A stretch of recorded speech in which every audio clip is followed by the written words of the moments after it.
Hello everyone. Good evening to those eagerly awaiting this video. In the evening, Gael was enjoying the music and feeling extremely happy, imagining Hopin telling her that she's beautiful and popular, and everyone at school loves her. But her imagination shatters when she collides with a pole. During the day, Bomi was waiting in the street and talking to Hopin via chat, feeling very happy.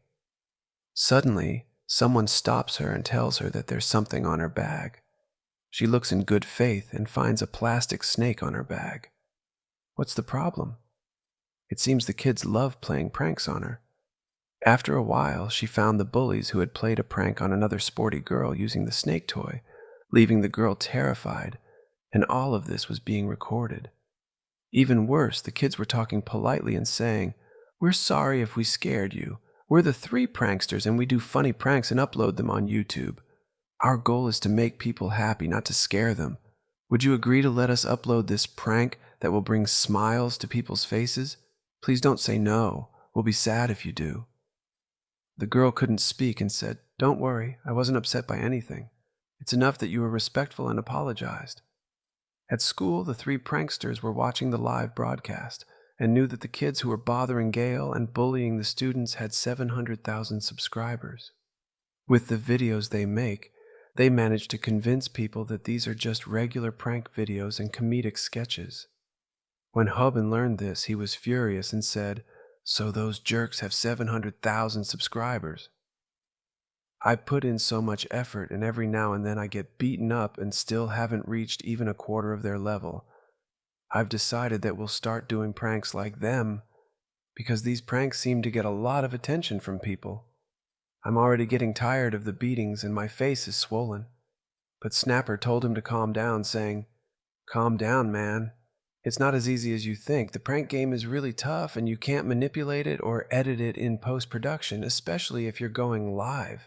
The person you're pranking might not take it well and could beat you up. There's also a chance of accidents during filming. These guys seem very professional and are following a set script." Kim continued, "But I'm still convinced it's not that easy. A prank like this could scare someone to death, or an old lady might fall and not get up, or someone backing away in fear could get run over by a car and die, and we'd end up in jail. It's not as simple as you think. Don't be so naive." But the naive guy was in a completely different world, smiling ear to ear as he talked to Bomi after a long absence. During this time, he only saw that smelly Snapper kid, and both of them were looking at him angrily because they were putting in so much effort for the channel while he sat around chatting on the phone. Hopin noticed something that completely changed his facial expression, almost as if he'd been cursed. Back to Bomi, who was in the hospital with her legs broken, and Kim standing in front of her, extremely angry, asking her what exactly happened. "Don't try to convince me that this was just a regular car accident. Someone must have caused this. You couldn't have just lost your mind and not seen what's in front of you." Bomi decided to tell him everything because she knew that Kim wouldn't leave her alone until he knew the whole story. She started explaining, "All right, I'll tell you everything. I was walking normally, and suddenly a toy snake was thrown at me. I got scared and fell to the ground, twisting my leg. It turned out to be a prank by some kids I'd never seen before. This isn't the first prank played on me, and of course, those 3 idiots are behind it. To avoid ruining their video, they quickly apologized and said my reaction was amazing and they didn't mean any harm. They pushed her, then continued laughing and left, leaving her lying on the ground with a broken leg because of them." At that moment, Hopin was standing at the door of the room. Hearing everything, he asked her, "So, are they the ones responsible for what happened to you?" Bomi, fearing he might lose his temper and get into trouble, said, No, don't worry about anything. I'm fine. It's just a simple sprain, and with some ointments, I'll be perfectly fine. Just calm down now, so you don't get into any trouble." But Hopin didn't listen to her and felt guilty, believing he was the reason for everything that happened to her since he was talking to her on the street, causing her to lose focus on the road and the cars. Because of that, those foolish kids pushed her and broke her leg. At that moment, he decided to take revenge for his beloved Bomi and get justice from those 3 bullies. Hopin went to his friends, and Snapper grabbed his camera, starting a live broadcast showing Hopin's angry face. The followers were surprised at how angry he was, but they realized he was preparing for a new battle with one of the bullies. As usual, they were gearing up for a very fierce fight.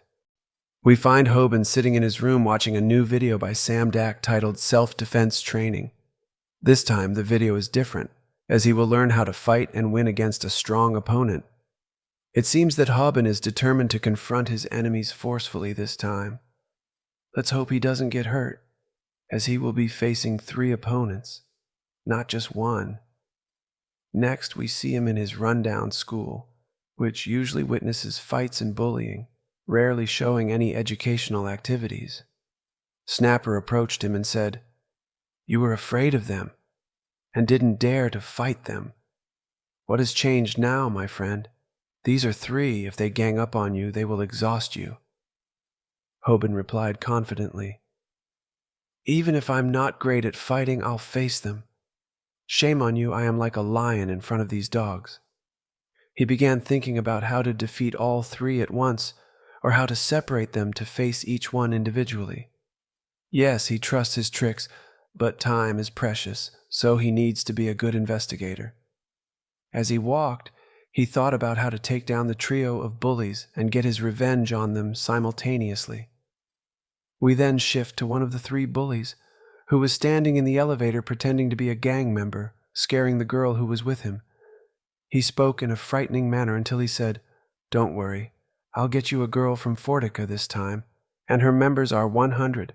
She is here now. Don't worry about anything." The girl became even more frightened and started crying, but the bully took off his glasses and said to her, "Don't worry, this is a prank and we are live now. I hope you enjoyed it with us." The followers' comments were full of praise and amusement for the prank. Afterwards, the annoying bully was smoking a cigarette next to a pillar with a sign that said, "No smoking at all." The police came and gave him a fine. However, fortunately for them, the last prank video in the elevator garnered 5 million views. The other smoking video was reported, but it still gathered 3 million views. After a while, they were monitoring the increasing profits, which were nearing 10 million this month, and they began planning their new content. But the trio was watching them, unable to believe the huge numbers these crazy youngsters had achieved. But Snapper, the king of Photoshop and YouTube pranks, knew that all these prank scenarios were fake, designed to make money. He spoke up and said, "Look here, you guys, focus on the face of that girl. She's supposed to be scared and crying, but she's only crying from one eye. As you can see, and look closely at the elevator buttons. She was supposed to be on the ground floor, and it should only take 2 minutes to reach the 7th floor. Their filming lasts more than 4 minutes, which means she was standing in the elevator acting with them and pressing the buttons to go back again." Gale were shocked by Snapper's detective-like thinking and intelligence. But Snapper didn't care and explained to them that this is what most YouTubers do to make money. They agree on the prank beforehand and act as if they are surprised. Then he said, thinking out loud, No, wait a minute. Is it possible that they were just waiting on the line to respond immediately? And how could the police arrive at the same second because someone was smoking? Would they leave murder, kidnapping, and theft crimes to come because of a cigarette? Unfortunately, Snapper was right. The girl who was part of the team called the police with a false report about a dangerous thief in the street. These kids are con artists and liars, and we need to let the followers know the truth. At that point, Hopin decided to expose them and reveal their true nature to the public. We return to Hopin, who locks himself in his room with Sam-Dak watching a new video titled, "Beginners Who Don't Know How to Train, I'll Teach Them How to Beat a Very Strong Opponent and Their Friends Too." Hopin was sitting intensely focused on learning how to defeat those 3 bullies. Sam-Dak came and faced him bluntly and said, "There are no reasons for you to win against them. You're not a magician, and you can't avoid defeat if you don't know martial arts and their basics." So why are you trying to beat them? At that moment, Hopin felt discouraged, saying he wouldn't be able to do it. But Sam Doc insisted, saying, "You need to put in the effort, my friend. I'll teach you some techniques that might help you win, but honestly, they have 10 techniques." Hopin focused more and said to him, "All right, I'll do my best." But Sam Doc continued to challenge him, saying, "Since you're a failure and have little free time, I can't help you more than that. How will you beat those big and strong guys? Do you have the answer?" Hopin replied in astonishment, "How can I beat them? Is there a way?" Sam Doc explained to him bluntly, "Even if it's impossible for you to win, there's always a chance. It's a shame to give up. You are my student." Then Hopin asked, "Please tell me the way now before you forget it." Sam Doc, as he heard him, said to him, "Focus with me. I'm running out of patience. The channel has only one follower. The important thing, my dear student, now I will show you how to defeat several people at once. Focus now and bring a piece of paper and a pen. Sit down and get ready." And he began to say, "What is your unique nature? Are you aggressive or a simple independent person? The first technique we have is called guerrilla. You must have it if you are fighting. You need to realize that you are much stronger than those you face.